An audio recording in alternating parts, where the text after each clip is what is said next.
All right, guys, three things today. Let's start with, first off, where are we starting here today? We are starting with the wild day that was yesterday. Wow, what a crazy day. So yesterday, markets started down a ton. Dow was down. NASDAQ was down about 4%.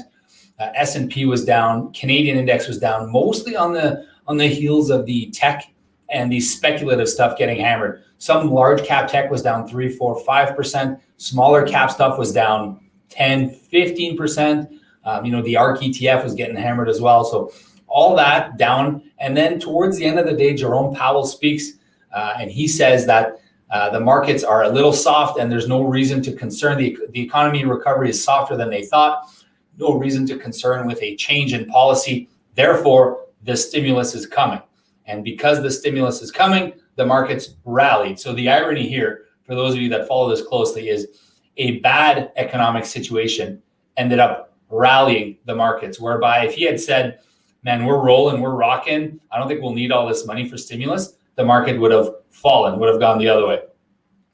Two, let's take a look real quick at oil stocks. They've been given a life lately. XEG, which is the Canadian kind of oil and gas ETF, it was down to $2 in March.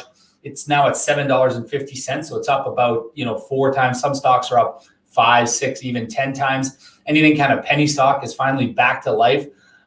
This is now Western Canadian Select, which is the price that we measure our Canadian oil in, is now above $50, and that's only happened like a couple times, very briefly in the last 5 years. Oil itself is approaching kind of it's at a 13-month high, but it's approaching a much larger high. And these oil and gas stocks, I mean, they were at $14. XEG was at $14 back in late 2016.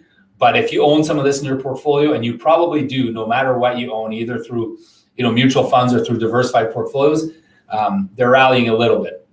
Now, finally, let's take a look at other stocks that are making news. RBC, they announced their earnings this morning. Bank stocks have been doing well. Their profits up 10% in the last quarter.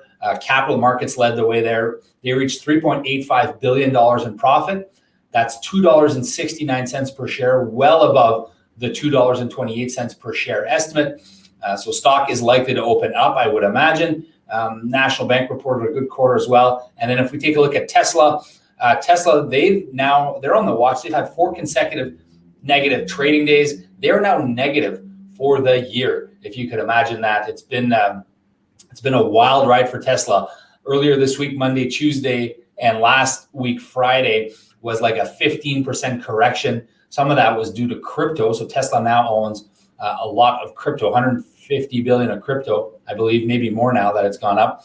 1.5 billion of crypto, excuse me. Let's take a look at the pre-market numbers right now. Dollars down about 1 basis point to 79.43. The Dow futures are flat, trading at 31,500. If we take a look at gold and oil is up 32 cents to 61.99, and gold is down $13, trading at 17.92.